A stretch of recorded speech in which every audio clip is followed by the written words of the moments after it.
안녕하십니까, 책돌입니다. 오늘 소개해드릴 책은 내게 남은 삶이 1시간 뿐이라면입니다. 저자는 로제 폴 드루와 출판사는 센시오입니다.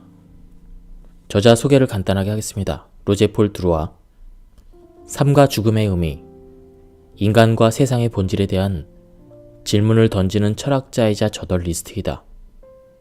1949년 파리에서 태어나 프랑스 국제철학학교 교수를 역임하고 프랑스 국립과학연구센터 연구원으로 활동했으며 파리 정치대학 등에서 철학을 강의했다. 그럼 바로 본문을 보도록 하겠습니다. 지금 이 순간 나는 아주 가까이 다가와 있는 죽음을 상상하고 그 결과를 생각해 봅니다. 나만 유일하게 이런 생각을 하는 건 아닐 겁니다. 하지만 나는 이 모험을 감수하고 싶습니다. 내 삶에 남아있는 시간이 단 1시간밖에 없다면, 오직 딱 1시간만이 나에게 남겨진 시간의 전부라면 나는 무엇을 해야 할까요? 어떤 일을 해야 할까요? 무엇을 생각하고 느끼고 원해야 할까요? 어떤 흔적을 남겨야 할까요? 삶의 마지막 시간에 대한 이 질문이 문득 떠올랐습니다. 아주 오래되었지만 완전히 새로운 질문, 태고 쪽부터 제기되었던 이 질문이 오늘 아침에 갑자기 모습을 드러냈습니다. 한번 상상해 봅시다. 3600초 후 나는 죽음을 맞게 됩니다. 1초도 더 주어지지 않습니다. 짧은 딸꾹질이 나오고 긴 한숨이 나옵니다. 경련이 일어나고 온몸의 근육이 위축됩니다. 그 밖에 약간의 신체적인 징후가 있지만 더 이상 아무 반응도 없습니다. 곧이어 심장이 멈추고 호흡도 멎고 심전도 기계가 삐 소리를 내며 일직선을 그립니다. 우주가, 극한이 주는 부드러움이, 아이들의 웃음소리가, 오후의 티타임이, 포도주의 향연이, 증오에 대한 증오가, 그 뒤에로 이어지는 모든 것들이 나에게는 마지막입니다. 삶이 끝났고 나는 신비로움에 인사를 합니다. 환상과 눈속임으로부터 멀어져야 합니다. 불필요한 것을 모두 걷어내고 직접 본질로 가야 합니다. 그런데 본질은 어디에 있을까요? 본질에 대해서 나는 무엇을 알고 있을까요? 본질이 무엇인지 누가 알 수 있을까요? 불필요한 껍데기가 본질인 것처럼 가장합니다. 그렇지만 지체할 시간이 없습니다. 이미 카운트다운은 시작되었습니다. 아주 평범한 일상 속에서 우리는 자신에게 죽음이 찾아오는 그날이 언제일지, 몇 시일지 분명히 알 수 없습니다. 우리는 실제로 이유도 알지 못한 채 불시에 예상치 못한 죽음을 맞습니다. 때로는 아무것도 결정하지 못한 채 갑자기 또는 우연히 죽음을 맞이합니다. 그 원인이 사고일 수도, 심장 마비일 수도, 뇌졸중일 수도 있습니다. 생명의 실이 예고도 없이 순간적으로 툭 끊어집니다. 어쩌면 오랫동안 병을 앓으며 조금씩 희망을 잃고 점차 쇠약해지다가 자신도 모르게 한 번의 죽음의 순간과 마주할지도 모릅니다. 그건 결코 내가 원하는 죽음이 아닙니다. 그렇게 죽음을 맞는 걸 나는 견딜 수 없을 것입니다. 나는 급하게라도 내 삶을 정리하고 싶습니다. 비록 뒤죽박죽일지라도 문장을 말끔하게 다듬지도 못하고 문법에 맞게 고치지도 못할지라도 내 삶을 정리하고 싶습니다. 그리고 내가 그 글을 보고 싶습니다. 나에게는 과거가 있고 현재가 있습니다. 그러나 더 이상 미래는 없습니다. 이제 나는 계획하던 모든 것과 수많은 걱정거리, 근심, 속박에서 벗어날 수 있습니다. 1시간 남은 인생에서 건강은 더 이상 걱정거리가 되지 않습니다. 운동을 하거나 식단 조절을 하는 것도 의미가 없습니다. 체중이나 혈압 같은 이런저런 수치를 지켜보고 무엇이 부족한지 조심하는 것은 우스꽝스러울 뿐입니다. 나는 지금의 상태 그대로 마지막을 맞게 될 것입니다. 살이 찌거나 빠질 시간도, 병이 낫거나 병들 시간도 없이, 돈을 더 벌어 부자가 되거나 더 가난해질 시간조차 없이, 지금 내가 처해 있는 상황이나 사회적인 지위, 다른 처지가 바뀔 시간도 없습니다. 게임은 시작되었습니다. 모든 것에 대해서 나에게 주어진 가능성은 한정되어 있고 그마저도 시시각각 줄어들고 있습니다. 이것은 매우 낯선 일입니다. 다른 가능성이 거의 없는 하찮은 아주 작은 미래, 유한하고 명확하게 한정된 미래만이 남아있다는 게 낯설고 어색하게 느껴집니다. 전망은 언제나 흐릿하고 모호하며 확실하지 않습니다. 분명한 것은 우리에게 남아있는 시간이 줄어들고 있다는 것입니다. 우리는 이것을 잘 알고 있습니다. 해가 갈수록 우리에게 주어진 미래가 줄어들고 우리의 젊음이 사라진다는 것도 충분히 이해하고 있습니다. 하지만 언제나 몰라서 행복한 것이 있습니다. 행복한 무지함은 오히려 많은 것을 가져다 줍니다. 그것은 우리가 계속 희망을 품고 끈질기게 계획을 세우고 미래에 대해서 이야기하고 새로운 가능성을 타진하고 기회를 계산하고 우연을 꿈꾸게 합니다. 하지만 이제 이 모든 것이 종말을 선언합니다. 나는 지금 벽에 걸린 선물, 고작 작은 주머니 안에 들어갈 수 있을 정도로 작아지고 보잘것없이 초라한 미래에 집착하고 있습니다. 얼마 남지 않은 미래에 불과한데도 말입니다. 얼마 남지 않은 것으로도 우리는 무언가를 살 수 있습니다. 나는 저항하고 싸우고 울부짖고 비명을 지르고 싶습니다. 이 모든 것은 무력함과 낙담의 또 다른 표현일 뿐입니다.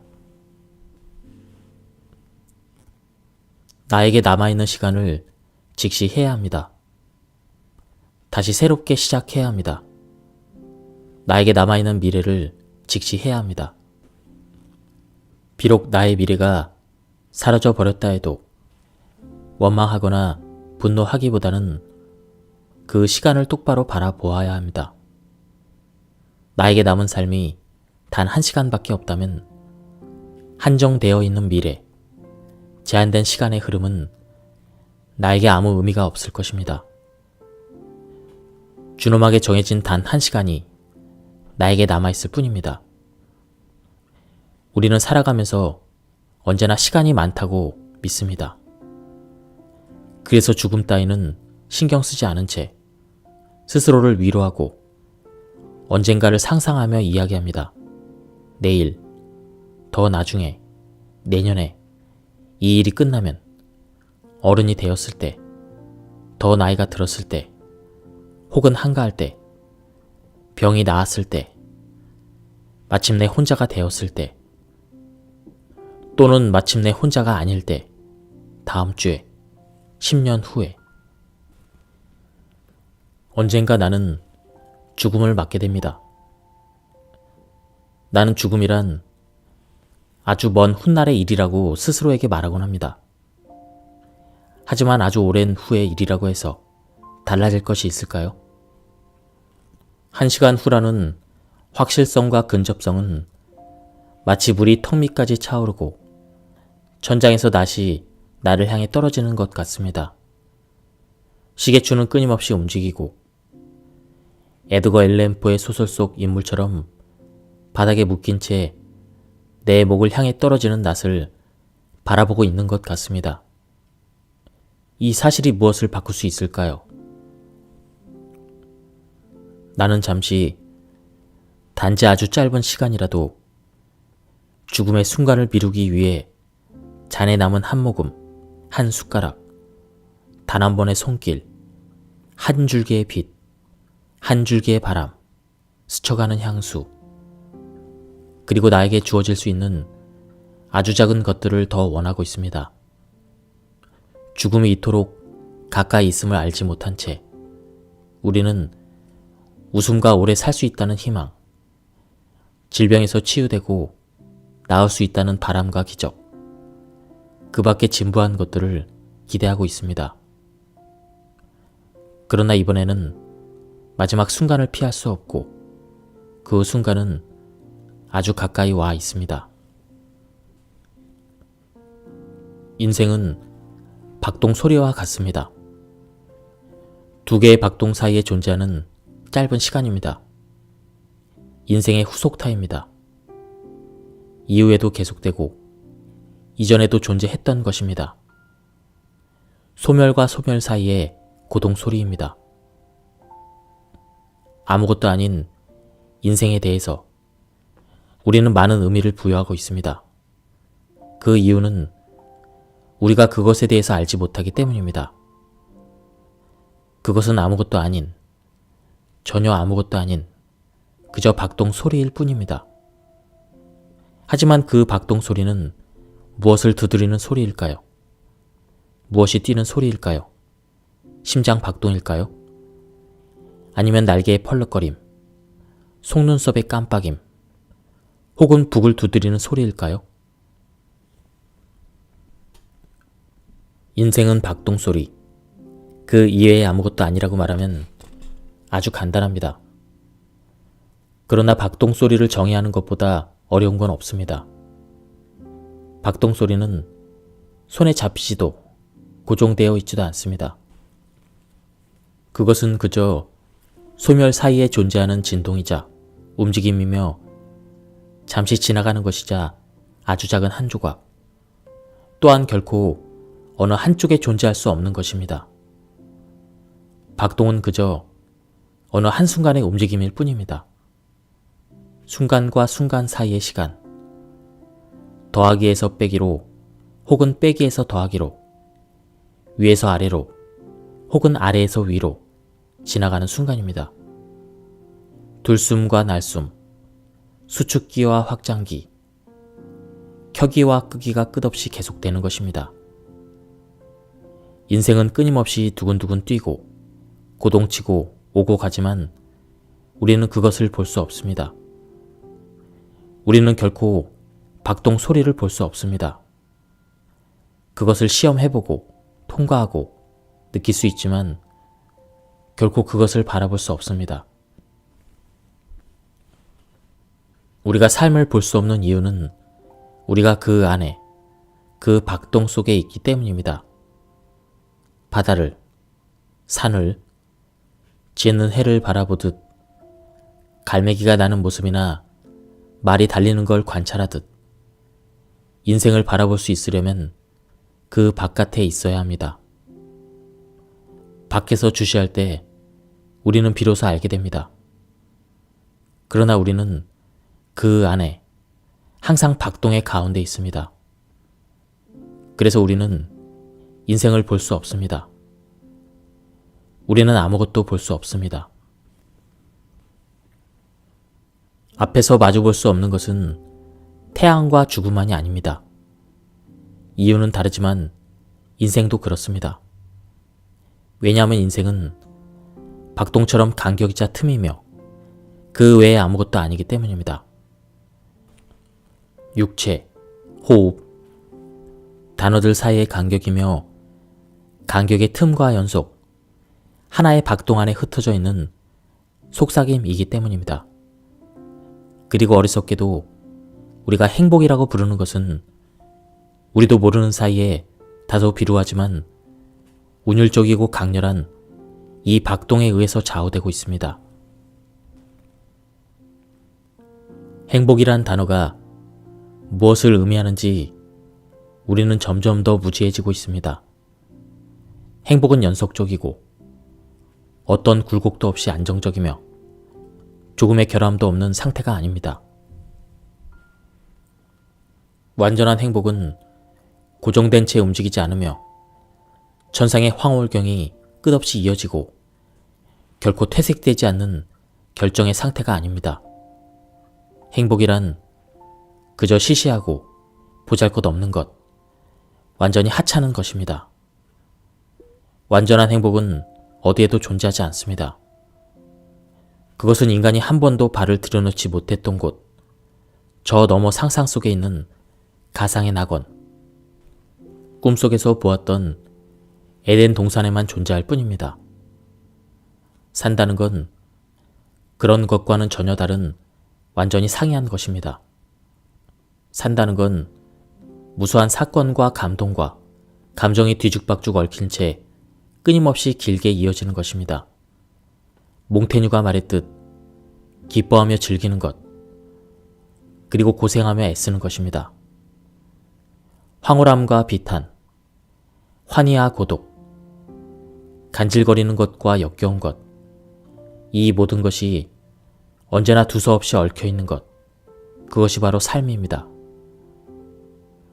우리가 삶에서 부정적인 것들을 모조리 걷어내고 기쁨과 긍정적인 것들로만 채로 걸러내서 최종적으로 행복이라고 부를 수 있는 것만 뽑아내면 완벽한 행복이 보장된다고 생각합니다. 그러나 그건 가장 어리석은 생각이며 불행으로 가는 가장 서글픈 생각입니다. 모든 사기꾼과 멍청한 거짓말쟁이, 위험한 바보들이 끊임없이 빠져드는 비열하고 낡아빠진 생각입니다. 솔직히 말하면 우리의 인생에서 기쁨과 행복과 긍정적인 것만을 골라낼 수는 없습니다. 즐거움과 불만, 기쁨과 불행을 분리해낸다는 것은 불가능합니다. 인생은 모든 것이 다양한 비율로 존재하는 하나의 묶음, 이 모든 소리들이 합쳐진 하나의 박동 소리일 뿐입니다. 세상이 단 한 가지의 색깔이기를 결코 원하지 않는 것처럼 우리는 완전한 불행도 절대적인 행복도 원하지 않습니다. 이것이 삶의 내라고 말하며 삶을 사랑하고 받아들이고 갈망하고 견뎌내고 실제로 겪어내는 이유입니다. 우리는 모든 것에 내라고 말합니다. 인생의 어두운 측면이라는 것도 환상일 뿐이며 불합리하지만 우리 모두에게 주어진 것입니다.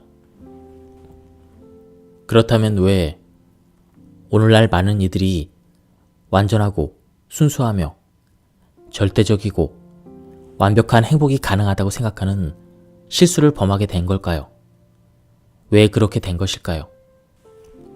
왜냐하면 우리는 존재를 통합하고 다양성을 단일함으로 바꾸는 것이 가능하다는 잘못된 믿음을 가지고 있기 때문입니다. 한쪽 눈으로 한쪽 면만을 보기 때문입니다. 자신이 완전하게 통합되어 있는 하나의 덩어리라고 믿기 때문입니다. 하지만 사실은 그렇지 않습니다. 나에게 살 수 있는 시간이 1시간밖에 남지 않았다면 향수에 젖어 과거로 되돌아가고 싶은 유혹에 빠지거나 마들렌을 찬양하고 싶은 유혹에 굴복하지 않을 것입니다. 이 모든 것을 휩쓸어버리는 한순간이 떠오릅니다. 죽음의 문턱까지 갔던 13살의 그날, 나의 짧은 생애가 어쩌면 곧 끝날지도 모른다는 그 불안감 속에서 48시간을 시달렸던 그날, 다행히도 무사히 그 상황에서 빠져나왔지만 그날 이후의 삶은 나에게 주어지지 않을 수도 있었으며 그저 우연히 덤으로 주어졌다는 느낌을 결코 떨쳐버릴 수 없습니다. 그날 이후 나의 인생은 덤이자 부록이자 보너스 같은 것이라는 느낌을 받습니다. 만약 내가 영화를 앞으로 돌리듯 그날로 돌아간다면 이번에는 덤으로 삶이 더 주어질 거라는 생각 없이 끝까지 내 인생을 밀어붙일 것입니다. 내가 할 수 있는 단 하나의 일을 할 겁니다. 바로 글을 쓰는 것입니다. 기껏해야 1시간. 그것이 철학적인 글인지 혹은 다른 종류의 글인지, 시인지 묻지 않는 시간. 인생에서 가장 자유로운 그 시간에 나는 글을 쓰겠습니다. 나는 죽음에 대항하기 위한 방편으로 글쓰기를 선택할 것입니다. 이것은 보잘것없는 술책입니다. 제한적이고 불완전하며 안타깝게 느껴질 수도 있습니다. 하지만 비효율적이라거나 완전히 무기력한 것은 아닙니다. 아마 내가 글쓰기에 대해서 이렇게 명확하게 이해한 적은 없었습니다. 1시간도 안 되어 내가 이 세상에서 사라진다고 해도 지금 내가 쓰고 있는 글들은 오래도록 남을 것입니다. 마침내 나는 쇠약해져서 최소한의 발자취를 남길 수도, 최소한의 생각을 표현할 수도, 최소한의 감각을 전달할 수도 없게 될 것입니다. 가시적인 징후도 없고 세상에 개입할 수도 없을 것입니다. 그렇지만 내가 쓰고 있는 이 문장들은 오래도록 지속되고 그대로 남아서 독자들에게 전해질 것입니다.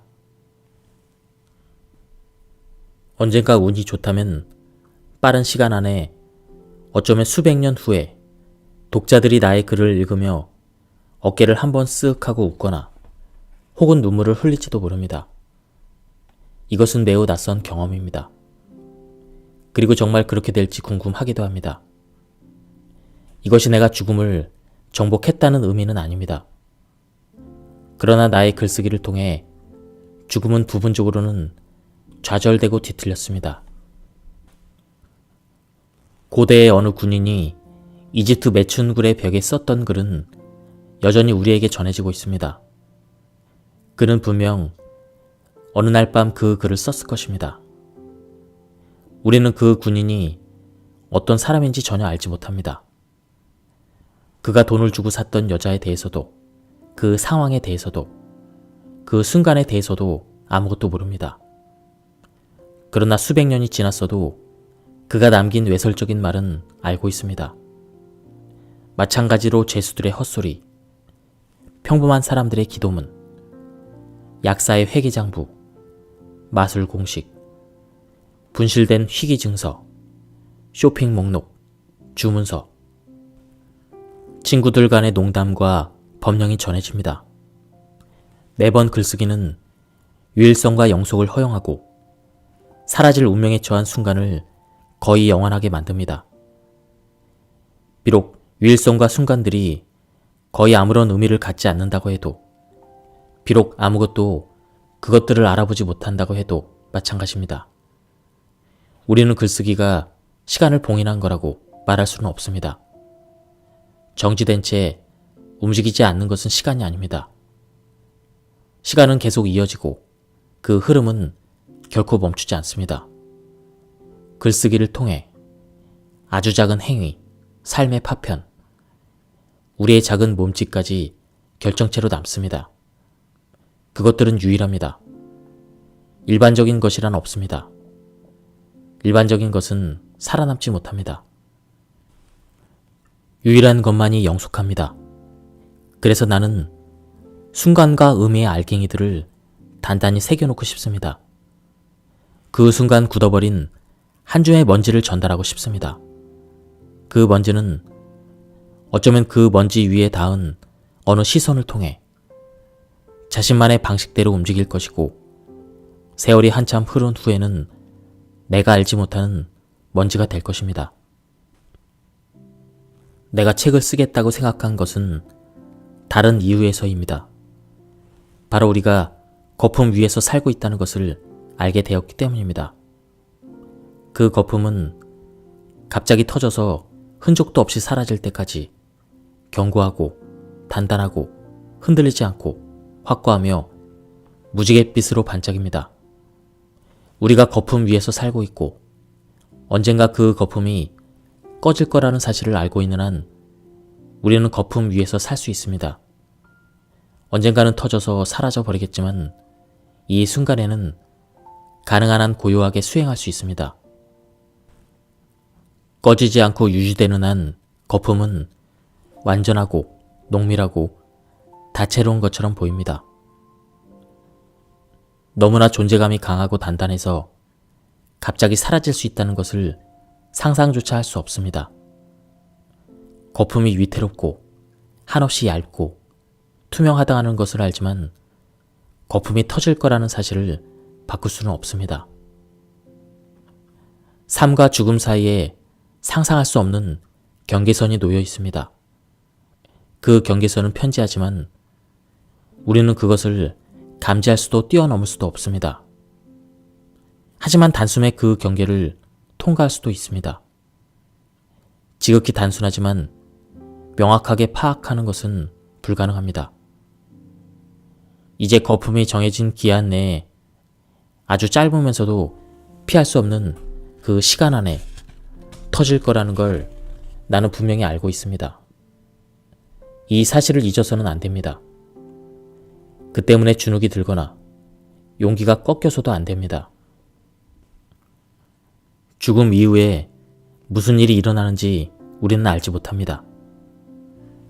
아무리 알아내려고 수많은 방식으로 노력해도 그것이 무엇인지 안다는 건 불가능할 것입니다. 다른 이유로 또는 더 확실한 이유에서 우리는 결코 모든 것을 알지 못할 것입니다. 우리의 지식이 증가할수록 우리가 알 수 없는 것도 증가하고 있습니다. 더 많은 것을 알게 될수록 모르는 것도 많아집니다. 아는 것이 적은 사람은 모르는 것도 적습니다. 무지한 사람을 바라보는 외부의 시선, 많은 것을 알고 있는 사람의 시선만이 무지한 사람에게 생각보다 누락된 게 많다는 걸 알 수 있습니다. 무지한 이들은 자신이 무지하다는 걸 알지 못합니다. 그는 자신이 알지 못하는 것이 얼마나 많은지 깨닫기보다 자신이 처음부터 거둔 성공의 자부심을 갖습니다. 하지만 점점 지식이 증가하면서 자신에게 부족한 것이 무엇인지를 파악하기 시작합니다. 무지의 일부는 우리가 도저히 어떻게 할 수 없고 극복할 수 없는 운명처럼 영원히 우리 곁에 남을 것입니다. 나는 모든 이들이 보편적으로 가지고 있는 전문성과 권위에 대한 집착에 맞서 무지를 찬양할 필요가 있다고 생각합니다. 이 말이 역설적으로 들릴지도 모릅니다. 하지만 철학과 무지의 관계는 언제나 그렇게 모호했습니다. 사랑은 모든 것을 뒤집는 수수께끼입니다. 사랑은 의심, 무지, 이성의 반대편에 있습니다. 사랑에 빠진 사람은 확실성 안에 있습니다. 그것이 바로 사랑입니다. 아무도 방법을 알지 못합니다. 아무도 사랑에 빠지는 이유를 알지 못합니다. 사랑은 그저 거기에 놓여 있을 뿐입니다.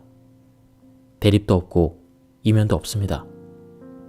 죽지 않는 유일한 방법과 같습니다. 사랑하는 것과 산다는 것은 서로 다른 별개의 동사가 아니며 신체의 두 가지 상이한 상태도 아닙니다. 그저 존재의 유일한 힘이자 동일한 힘입니다. 그렇기 때문에 철학자들은 사랑에 대해 흥미로운 이야기를 거의 하지 않습니다. 사랑이라는 지식은 철학자들을 위한 것이 아닙니다. 사랑은 반증할 수도 없고 해체할 수도 없습니다. 사랑에는 논증도, 가정도, 추론도 없습니다. 그저 명백함만이 있을 뿐입니다. 아무도 어둠의 홍수를 믿지 않지만 어둠에는 빛의 폭발에 주목하게 하는 장점이 있습니다. 어둠 덕분에 모든 것이 밝아집니다. 부정적인 태도를 가져봅시다. 그러면 언제나 약간의 즐거움을 느끼게 될 것입니다. 한 경사면이나 다른 경사면에 언제까지나 머무를 수는 없습니다. 사랑과 미움, 밝음과 어둠, 쾌락과 고통처럼 모든 것들은 언제나 어디서나 반대되는 것들과 함께 존재합니다. 고대 그리스 철학자인 헤라클레이토스는 자신의 방식대로 이렇게 말했습니다. 올라가는 길과 내려가는 길은 하나이며 같은 길이다. 비탈길을 올라갈 때 그 길을 기어 올라가는 것은 힘들고 고됩니다. 하지만 그 길을 다시 돌아올 때는 지금의 오르막길이 곧 내리막길이 됩니다. 현실 속에 닻을 내린 두 가지 상반된 판단의 지배를 받는 두 개의 비탈길은 분명히 단 하나의 길입니다. 그 길은 오르막이면서 동시에 내리막길인 유일한 길입니다. 그 차이를 보는 것은 우리의 방식이 아닙니다. 실제로는 심지어 두 개의 면, 두 개의 비탈길, 두 개의 측면으로 존재합니다. 그러므로 언제나 두 가지 시각으로 보는 연습을 할 필요가 있습니다. 덤불 또는 은하계, 은밀한 호수 또는 블랙홀, 골짜기, 백색 외성, 적색 거성 또는 북극광, 이 모든 것 앞에서 우리의 혼란은 먼지처럼 작아지고 우리의 분주함은 우스워지며 우리의 불안은 웃음거리가 됩니다. 광대함, 심연, 가장 가까이 있지만 접근할 수 없는 냉정한 물질의 신비함을 볼 때마다 현기증 나지만 때로는 모든 것이 정확해집니다. 사람이란 언제나 다른 사람에게 말을 건네기 마련이고, 그래서 나 또한 마지막 순간에 가까운 사람들에게 낮은 목소리로 말할 것입니다. 이 세상에 있든 없든 가장 가까이에서 나의 인생을 함께 해준 이들에게 이야기를 하겠지만 신에게는 어떤 말도 하지 않을 것입니다. 가까웠던 이들에게 말을 건넨 후에 나는 글이라는 마법을 통해 이미 태어났거나 태어날 모든 사람들에게, 내가 죽은 후에도 이 문장들을 읽을 사람들에게 말하려는 노력을 할 것입니다. 인생이란 풍성하게 넘쳐 흐르는 것, 영원히 범람하는 것이라고 말할 것입니다. 인생은 다양하고 예측할 수 없으며 두드러지고 결코 부족하지 않다고 말할 것입니다. 지치고 황폐해지고 소모된 것처럼 느낄 때 삶은 스스로 다시 에너지를 채워갈 거라고 말할 것입니다. 삶은 알지 못하는 사이에 언제나 선택되고 보존되고 찾아지고 암중모색하며 잘못되고 파괴적이고 느려지는 모든 것에 맞선다고 말해줄 것입니다. 지금까지 이 책에 대한 리뷰를 모두 마쳤습니다. 이 책은 한 프랑스의 철학자가 죽음에 대해서 사유한 그런 내용을 쓴 시적인 표현이 많은 그런 책이었습니다. 그럼 여기서 리뷰를 마치도록 하겠습니다. 감사합니다. 안녕하십니까, 책돌입니다. 오늘 소개해드릴 책은 내게 남은 삶이 1시간 뿐이라면입니다. 저자는 로제 폴 드루와, 출판사는 센시오입니다. 저자 소개를 간단하게 하겠습니다. 로제 폴 드루와, 삶과 죽음의 의미, 인간과 세상의 본질에 대한 질문을 던지는 철학자이자 저널리스트이다. 1949년 파리에서 태어나 프랑스 국제철학학교 교수를 역임하고 프랑스 국립과학연구센터 연구원으로 활동했으며 파리 정치대학 등에서 철학을 강의했다. 그럼 바로 본문을 보도록 하겠습니다. 지금 이 순간 나는 아주 가까이 다가와 있는 죽음을 상상하고 그 결과를 생각해 봅니다. 나만 유일하게 이런 생각을 하는 건 아닐 겁니다. 하지만 나는 이 모험을 감수하고 싶습니다. 내 삶에 남아있는 시간이 단 1시간밖에 없다면, 오직 딱 1시간만이 나에게 남겨진 시간의 전부라면 나는 무엇을 해야 할까요? 어떤 일을 해야 할까요? 무엇을 생각하고 느끼고 원해야 할까요? 어떤 흔적을 남겨야 할까요? 삶의 마지막 시간에 대한 이 질문이 문득 떠올랐습니다. 아주 오래되었지만 완전히 새로운 질문, 태고쪽부터 제기되었던 이 질문이 오늘 아침에 갑자기 모습을 드러냈습니다. 한번 상상해 봅시다. 3600초 후 나는 죽음을 맞게 됩니다. 1초도 더 주어지지 않습니다. 짧은 딸꾹질이 나오고 긴 한숨이 나옵니다. 경련이 일어나고 온몸의 근육이 위축됩니다.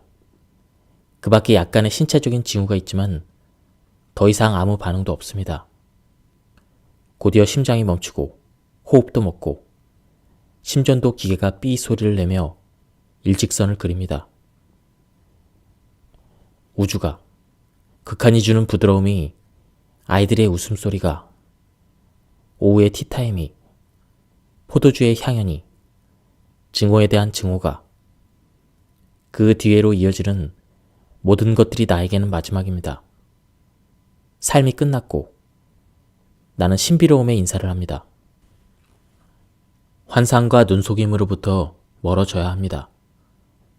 불필요한 것을 모두 걷어내고 본질로 직접 본질로 가야 합니다.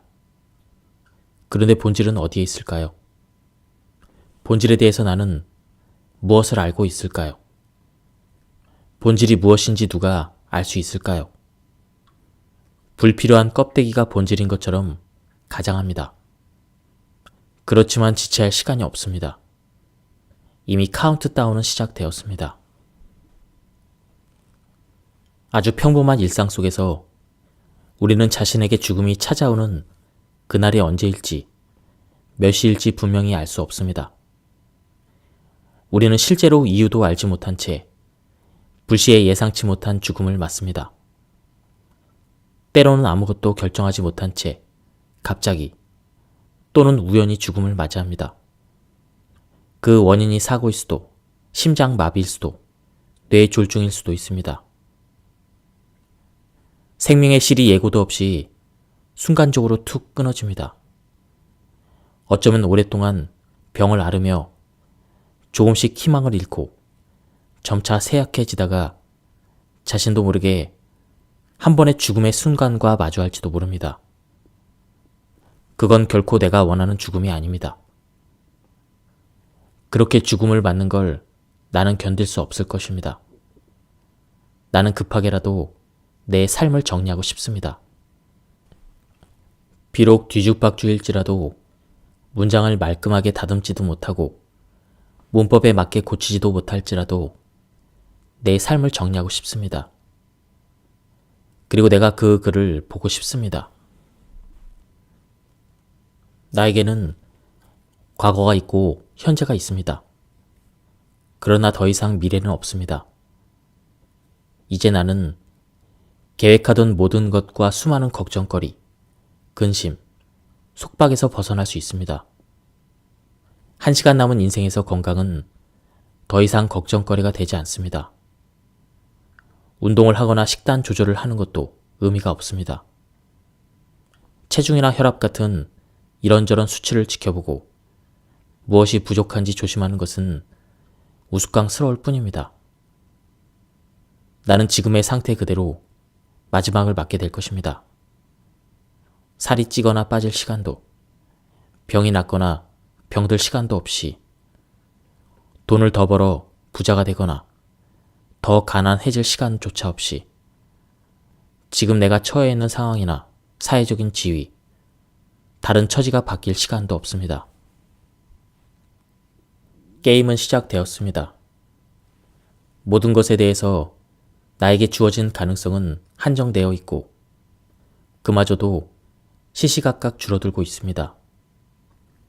이것은 매우 낯선 일입니다. 다른 가능성이 거의 없는 하찮은 아주 작은 미래, 유한하고 명확하게 한정된 미래만이 남아있다는 게 낯설고 어색하게 느껴집니다. 전망은 언제나 흐릿하고 모호하며 확실하지 않습니다. 분명한 것은 우리에게 남아있는 시간이 줄어들고 있다는 것입니다. 우리는 이것을 잘 알고 있습니다. 해가 갈수록 우리에게 주어진 미래가 줄어들고 우리의 젊음이 사라진다는 것도 충분히 이해하고 있습니다. 하지만 언제나 몰라서 행복한 것이 있습니다. 행복한 무지함은 오히려 많은 것을 가져다 줍니다. 그것은 우리가 계속 희망을 품고 끈질기게 계획을 세우고 미래에 대해서 이야기하고 새로운 가능성을 타진하고 기회를 계산하고 우연을 꿈꾸게 합니다. 하지만 이제 이 모든 것이 종말을 선언합니다. 나는 지금 벽에 걸린 선물, 고작 작은 주머니 안에 들어갈 수 있을 정도로 작아지고 보잘것없이 초라한 미래에 집착하고 있습니다. 얼마 남지 않은 미래에 불과한데도 말입니다. 얼마 남지 않은 것으로도 우리는 무언가를 살 수 있습니다. 나는 저항하고 싸우고 울부짖고 비명을 지르고 싶습니다. 이 모든 것은 무력함과 낙담의 또 다른 표현일 뿐입니다. 나에게 남아있는 시간을 직시해야 합니다. 다시 새롭게 시작해야 합니다. 나에게 남아있는 미래를 직시해야 합니다. 비록 나의 미래가 사라져 버렸다 해도 원망하거나 분노하기보다는 그 시간을 똑바로 바라보아야 합니다. 나에게 남은 삶이 단 1시간밖에 없다면 한정되어 있는 미래, 제한된 시간의 흐름은 나에게 아무 의미가 없을 것입니다. 준엄하게 정해진 단 1시간이 나에게 남아있을 뿐입니다. 우리는 살아가면서 언제나 시간이 많다고 믿습니다. 그래서 죽음 따위는 신경 쓰지 않은 채 스스로를 위로하고 언젠가를 상상하며 이야기합니다. 내일, 더 나중에, 내년에 이 일이 끝나면, 어른이 되었을 때, 더 나이가 들었을 때, 혹은 한가할 때, 병이 나았을 때, 마침내 혼자가 되었을 때, 또는 마침내 혼자가 아닐 때, 다음 주에, 10년 후에. 언젠가 나는 죽음을 맞게 됩니다.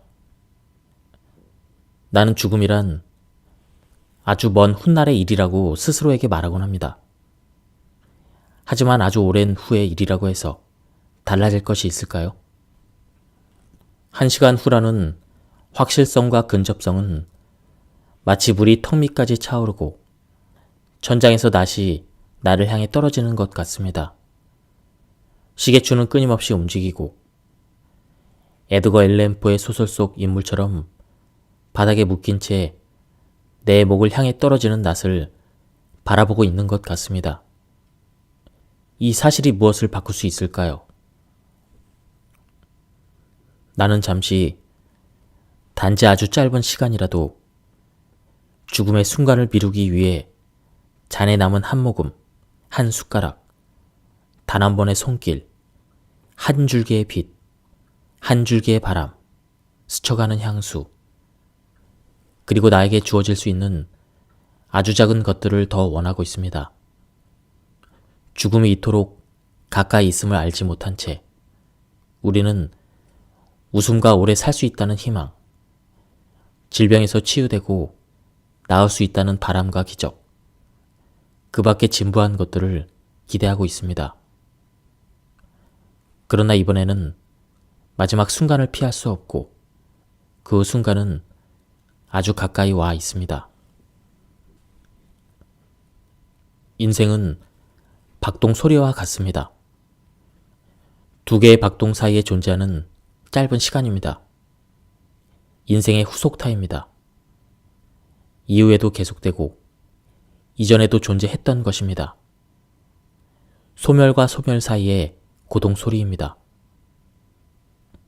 아무것도 아닌 인생에 대해서 우리는 많은 의미를 부여하고 있습니다.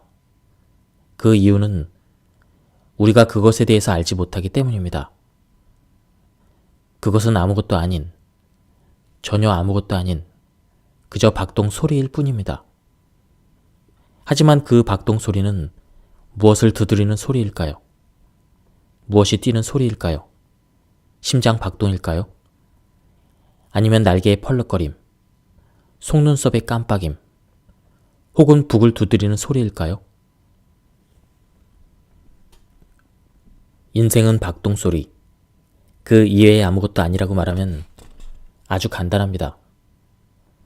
그러나 박동소리를 정의하는 것보다 어려운 건 없습니다. 박동소리는 손에 잡히지도 고정되어 있지도 않습니다. 그것은 그저 소멸 사이에 존재하는 진동이자 움직임이며 잠시 지나가는 것이자 아주 작은 한 조각, 또한 결코 어느 한쪽에 존재할 수 없는 것입니다. 박동은 그저 어느 한순간의 움직임일 뿐입니다. 순간과 순간 사이의 시간, 더하기에서 빼기로 혹은 빼기에서 더하기로, 위에서 아래로 혹은 아래에서 위로 지나가는 순간입니다. 들숨과 날숨, 수축기와 확장기, 켜기와 끄기가 끝없이 계속되는 것입니다. 인생은 끊임없이 두근두근 뛰고 고동치고 오고 가지만 우리는 그것을 볼 수 없습니다. 우리는 결코 박동 소리를 볼 수 없습니다. 그것을 시험해보고 통과하고 느낄 수 있지만 결코 그것을 바라볼 수 없습니다. 우리가 삶을 볼 수 없는 이유는 우리가 그 안에, 그 박동 속에 있기 때문입니다. 바다를, 산을, 지는 해를 바라보듯 갈매기가 나는 모습이나 말이 달리는 걸 관찰하듯 인생을 바라볼 수 있으려면 그 바깥에 있어야 합니다. 밖에서 주시할 때 우리는 비로소 알게 됩니다. 그러나 우리는 그 안에 항상 박동의 가운데 있습니다. 그래서 우리는 인생을 볼 수 없습니다. 우리는 아무것도 볼 수 없습니다. 앞에서 마주볼 수 없는 것은 태양과 죽음만이 아닙니다. 이유는 다르지만 인생도 그렇습니다. 왜냐하면 인생은 박동처럼 간격이자 틈이며 그 외에 아무것도 아니기 때문입니다. 육체, 호흡, 단어들 사이의 간격이며 간격의 틈과 연속, 하나의 박동 안에 흩어져 있는 속삭임이기 때문입니다. 그리고 어리석게도 우리가 행복이라고 부르는 것은 우리도 모르는 사이에 다소 비루하지만 운율적이고 강렬한 이 박동에 의해서 좌우되고 있습니다.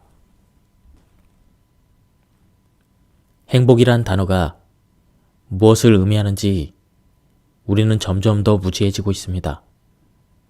행복은 연속적이고 어떤 굴곡도 없이 안정적이며 조금의 결함도 없는 상태가 아닙니다.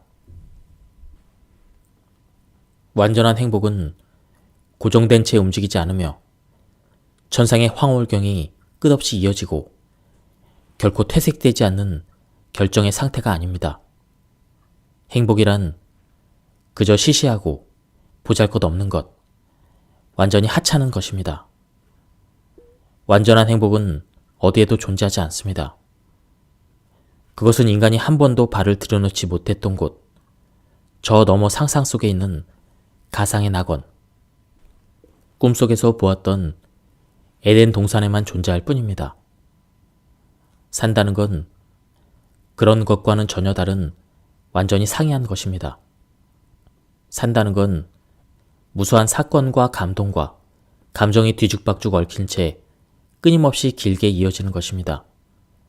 몽테뉴가 말했듯 기뻐하며 즐기는 것, 그리고 고생하며 애쓰는 것입니다. 황홀함과 비탄, 환희와 고독, 간질거리는 것과 역겨운 것, 이 모든 것이 언제나 두서없이 얽혀있는 것, 그것이 바로 삶입니다. 우리가 삶에서 부정적인 것들을 모조리 걷어내고 기쁨과 긍정적인 것들로만 채로 걸러내서 최종적으로 행복이라고 부를 수 있는 것만 뽑아내면 완벽한 행복이 보장된다고 생각합니다. 그러나 그건 가장 어리석은 생각이며 불행으로 가는 가장 서글픈 생각입니다. 모든 사기꾼과 멍청한 거짓말쟁이, 위험한 바보들이 끊임없이 빠져드는 비열하고 낡아빠진 생각입니다. 솔직히 말하면 우리의 인생에서 기쁨과 행복과 긍정적인 것만을 골라낼 수는 없습니다. 즐거움과 불만, 기쁨과 불행을 분리해낸다는 것은 불가능합니다. 인생은 모든 것이 다양한 비율로 존재하는 하나의 묶음, 이 모든 소리들이 합쳐진 하나의 박동 소리일 뿐입니다. 세상이 단 한 가지의 색깔이기를 결코 원하지 않는 것처럼 우리는 완전한 불행도 절대적인 행복도 원하지 않습니다. 이것이 삶의 내라고 말하며 삶을 사랑하고 받아들이고 갈망하고 견뎌내고 실제로 겪어내는 이유입니다. 우리는 모든 것에 내라고 말합니다. 인생의 어두운 측면이라는 것도 환상일 뿐이며 불합리하지만 우리 모두에게 주어진 것입니다. 그렇다면 왜 오늘날 많은 이들이 완전하고 순수하며 절대적이고 완벽한 행복이 가능하다고 생각하는 실수를 범하게 된 걸까요? 왜 그렇게 된 것일까요? 왜냐하면 우리는 존재를 통합하고 다양성을 단일함으로 바꾸는 것이 가능하다는 잘못된 믿음을 가지고 있기 때문입니다. 한쪽 눈으로 한쪽 면만을 보기 때문입니다. 자신이 완전하게 통합되어 있는 하나의 덩어리라고 믿기 때문입니다. 하지만 사실은 그렇지 않습니다.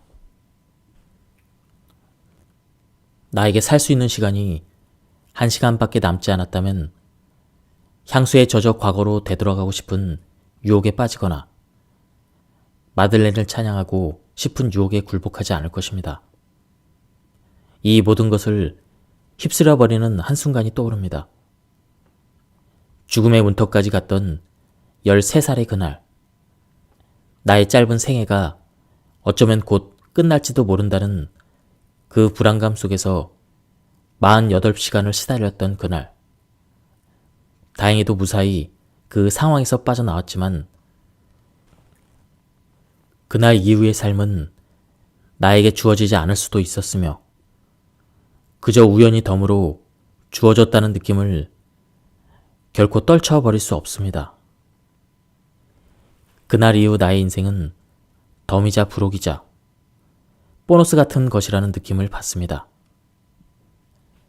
만약 내가 영화를 앞으로 돌리듯 그날로 돌아간다면 이번에는 덤으로 삶이 더 주어질 거라는 생각 없이 끝까지 내 인생을 밀어붙일 것입니다. 내가 할 수 있는 단 하나의 일을 할 겁니다. 바로 글을 쓰는 것입니다. 기껏해야 1시간. 그것이 철학적인 글인지 혹은 다른 종류의 글인지 시인지 묻지 않는 시간. 인생에서 가장 자유로운 그 시간에 나는 글을 쓰겠습니다. 나는 죽음에 대항하기 위한 방편으로 글쓰기를 선택할 것입니다. 이것은 보잘것없는 술책입니다. 제한적이고 불완전하며 안타깝게 느껴질 수도 있습니다. 하지만 비효율적이라거나 완전히 무기력한 것은 아닙니다. 아마 내가 글쓰기에 대해서 이렇게 명확하게 이해한 적은 없었습니다. 1시간도 안 되어 내가 이 세상에서 사라진다고 해도 지금 내가 쓰고 있는 글들은 오래도록 남을 것입니다. 마침내 나는 쇠약해져서 최소한의 발자취를 남길 수도, 최소한의 생각을 표현할 수도, 최소한의 감각을 전달할 수도 없게 될 것입니다. 가시적인 징후도 없고 세상에 개입할 수도 없을 것입니다. 그렇지만 내가 쓰고 있는 이 문장들은 오래도록 지속되고 그대로 남아서 독자들에게 전해질 것입니다. 언젠가 운이 좋다면 빠른 시간 안에 어쩌면 수백 년 후에 독자들이 나의 글을 읽으며 어깨를 한번 쓱 하고 웃거나 혹은 눈물을 흘릴지도 모릅니다. 이것은 매우 낯선 경험입니다. 그리고 정말 그렇게 될지 궁금하기도 합니다. 이것이 내가 죽음을 정복했다는 의미는 아닙니다. 그러나 나의 글쓰기를 통해 죽음은 부분적으로는 좌절되고 뒤틀렸습니다. 고대의 어느 군인이 이집트 매춘굴의 벽에 썼던 글은 여전히 우리에게 전해지고 있습니다. 그는 분명 어느 날 밤 그 글을 썼을 것입니다. 우리는 그 군인이 어떤 사람인지 전혀 알지 못합니다. 그가 돈을 주고 샀던 여자에 대해서도, 그 상황에 대해서도, 그 순간에 대해서도 아무것도 모릅니다. 그러나 수백 년이 지났어도 그가 남긴 외설적인 말은 알고 있습니다. 마찬가지로 죄수들의 헛소리, 평범한 사람들의 기도문, 약사의 회계장부, 마술 공식, 분실된 희귀 증서, 쇼핑 목록, 주문서, 친구들 간의 농담과 법령이 전해집니다. 매번 글쓰기는 유일성과 영속을 허용하고 사라질 운명에 처한 순간을 거의 영원하게 만듭니다. 비록 유일성과 순간들이 거의 아무런 의미를 갖지 않는다고 해도, 비록 아무것도 그것들을 알아보지 못한다고 해도 마찬가지입니다. 우리는 글쓰기가 시간을 봉인한 거라고 말할 수는 없습니다. 정지된 채 움직이지 않는 것은 시간이 아닙니다. 시간은 계속 이어지고 그 흐름은 결코 멈추지 않습니다. 글쓰기를 통해 아주 작은 행위, 삶의 파편, 우리의 작은 몸짓까지 결정체로 남습니다. 그것들은 유일합니다. 일반적인 것이란 없습니다. 일반적인 것은 살아남지 못합니다. 유일한 것만이 영속합니다. 그래서 나는 순간과 의미의 알갱이들을 단단히 새겨놓고 싶습니다. 그 순간 굳어버린 한 줌의 먼지를 전달하고 싶습니다. 그 먼지는 어쩌면 그 먼지 위에 닿은 어느 시선을 통해 자신만의 방식대로 움직일 것이고, 세월이 한참 흐른 후에는 내가 알지 못하는 먼지가 될 것입니다. 내가 책을 쓰겠다고 생각한 것은 다른 이유에서입니다. 바로 우리가 거품 위에서 살고 있다는 것을 알게 되었기 때문입니다. 그 거품은 갑자기 터져서 흔적도 없이 사라질 때까지 견고하고 단단하고 흔들리지 않고 확고하며 무지갯빛으로 반짝입니다. 우리가 거품 위에서 살고 있고 언젠가 그 거품이 꺼질 거라는 사실을 알고 있는 한 우리는 거품 위에서 살 수 있습니다. 언젠가는 터져서 사라져 버리겠지만 이 순간에는 가능한 한 고요하게 수행할 수 있습니다. 꺼지지 않고 유지되는 한 거품은 완전하고 농밀하고 다채로운 것처럼 보입니다. 너무나 존재감이 강하고 단단해서 갑자기 사라질 수 있다는 것을 상상조차 할 수 없습니다. 거품이 위태롭고 한없이 얇고 투명하다는 것을 알지만 거품이 터질 거라는 사실을 바꿀 수는 없습니다.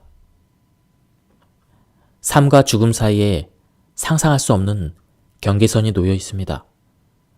그 경계선은 편지하지만 우리는 그것을 감지할 수도 뛰어넘을 수도 없습니다.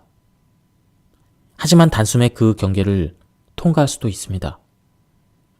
지극히 단순하지만 명확하게 파악하는 것은 불가능합니다. 이제 거품이 정해진 기한 내에 아주 짧으면서도 피할 수 없는 그 시간 안에 터질 거라는 걸 나는 분명히 알고 있습니다. 이 사실을 잊어서는 안 됩니다. 그 때문에 주눅이 들거나 용기가 꺾여서도 안 됩니다. 죽음 이후에 무슨 일이 일어나는지 우리는 알지 못합니다.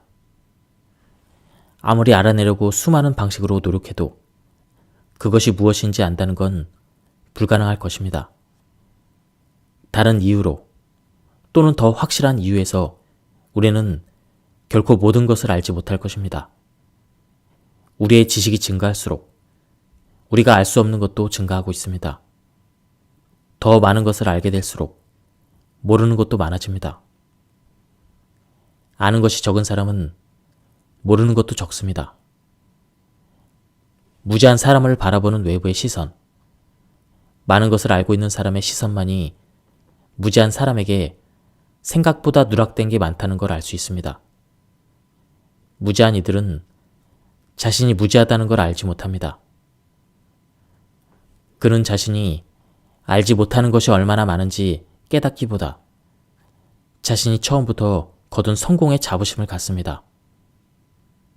하지만 점점 지식이 증가하면서 자신에게 부족한 것이 무엇인지를 파악하기 시작합니다.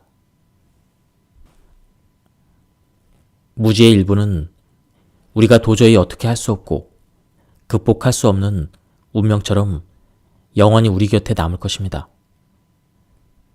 나는 모든 이들이 보편적으로 가지고 있는 전문성과 권위에 대한 집착에 맞서 무지를 찬양할 필요가 있다고 생각합니다. 이 말이 역설적으로 들릴지도 모릅니다. 하지만 철학과 무지의 관계는 언제나 그렇게 모호했습니다. 사랑은 모든 것을 뒤집는 수수께끼입니다. 사랑은 의심, 무지, 이성의 반대편에 있습니다. 사랑에 빠진 사람은 확실성 안에 있습니다. 그것이 바로 사랑입니다. 아무도 방법을 알지 못합니다. 아무도 사랑에 빠지는 이유를 알지 못합니다. 사랑은 그저 거기에 놓여 있을 뿐입니다. 대립도 없고 이면도 없습니다. 죽지 않는 유일한 방법과 같습니다. 사랑하는 것과 산다는 것은 서로 다른 별개의 동사가 아니며 신체의 두 가지 상이한 상태도 아닙니다. 그저 존재의 유일한 힘이자 동일한 힘입니다. 그렇기 때문에 철학자들은 사랑에 대해 흥미로운 이야기를 거의 하지 않습니다. 사랑이라는 지식은 철학자들을 위한 것이 아닙니다. 사랑은 반증할 수도 없고 해체할 수도 없습니다. 사랑에는 논증도, 가정도, 추론도 없습니다. 그저 명백함만이 있을 뿐입니다. 아무도 어둠의 홍수를 믿지 않지만 어둠에는 빛의 폭발에 주목하게 하는 장점이 있습니다. 어둠 덕분에 모든 것이 밝아집니다. 부정적인 태도를 가져봅시다. 그러면 언제나 약간의 즐거움을 느끼게 될 것입니다. 한 경사면이나 다른 경사면에 언제까지나 머무를 수는 없습니다.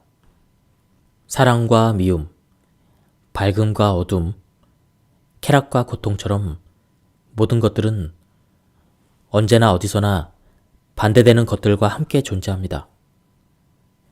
고대 그리스 철학자인 헤라클레이토스는 자신의 방식대로 이렇게 말했습니다. 올라가는 길과 내려가는 길은 하나이며 같은 길이다. 비탈길을 올라갈 때 그 길을 기어 올라가는 것은 힘들고 고됩니다. 하지만 그 길을 다시 돌아올 때는 지금의 오르막길이 곧 내리막길이 됩니다. 현실 속에 닻을 내린 두 가지 상반된 판단의 지배를 받는 두 개의 비탈길은 분명히 단 하나의 길입니다. 그 길은 오르막이면서 동시에 내리막길인 유일한 길입니다. 그 차이를 보는 것은 우리의 방식이 아닙니다. 실제로는 심지어 두 개의 면, 두 개의 비탈길, 두 개의 측면으로 존재합니다. 그러므로 언제나 두 가지 시각으로 보는 연습을 할 필요가 있습니다. 덤불 또는 은하계, 은밀한 호수 또는 블랙홀, 골짜기, 백색 외성, 적색 거성, 또는 북극광. 이 모든 것 앞에서 우리의 혼란은 먼지처럼 작아지고 우리의 분주함은 우스워지며 우리의 불안은 웃음거리가 됩니다. 광대함, 심연, 가장 가까이 있지만 접근할 수 없는 냉정한 물질의 신비함을 볼 때마다 현기증 나지만 때로는 모든 것이 정확해집니다.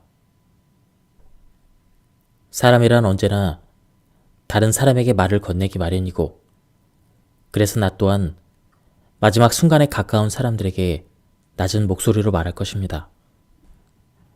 이 세상에 있든 없든 가장 가까이에서 나의 인생을 함께 해준 이들에게 이야기를 하겠지만 신에게는 어떤 말도 하지 않을 것입니다.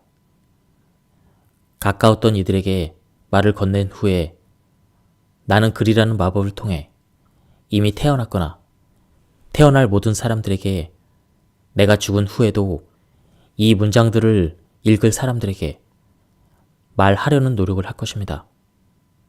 인생이란 풍성하게 넘쳐 흐르는 것, 영원히 범람하는 것이라고 말할 것입니다. 인생은 다양하고 예측할 수 없으며 두드러지고 결코 부족하지 않다고 말할 것입니다. 지치고 황폐해지고 소모된 것처럼 느낄 때 삶은 스스로 다시 에너지를 채워갈 거라고 말할 것입니다.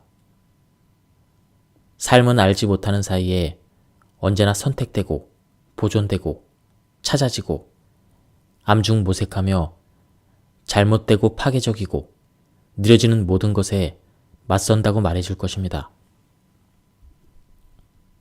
지금까지 이 책에 대한 리뷰를 모두 마쳤습니다. 이 책은 한 프랑스의 철학자가 죽음에 대해서 사유한 그런 내용을 쓴 시적인 표현이 많은 그런 책이었습니다. 예, 그럼 여기서 리뷰를 마치도록 하겠습니다. 감사합니다.